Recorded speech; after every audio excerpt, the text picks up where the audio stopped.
यस्तो जाम रहेछ यार बल भन के हो जाम मल्ल गयो जाम साम स्कुटीमा मल्ल भन्दै जाम गएर जाम साम होइन यति ठुलो बिल्डिङ छ नि यार यतातिर डाउन टाउनतिर होइन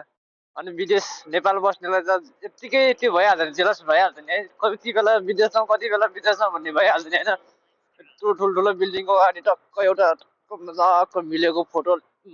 स्टोरी या पोस्ट गरिदियो भने नेपालमा बस्ने लगभग लगभग आधी मान्छे त कति बेला विदेश जाउँ कति बेला विदेश जाउँ भइहाल्छ नि क्या है त्यसैले भोग्नेलाई थाहा हुन्छ भन्छन् होइन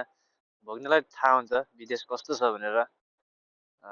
बाहिरबाट जति चम्किलो हिरा देखिए पनि भित्रभित्रै हिरा खस्किसकेको हुन्छ क्या यो चाहिँ परदेशीको पीडा नै होला है जस्तो लाग्छ मलाई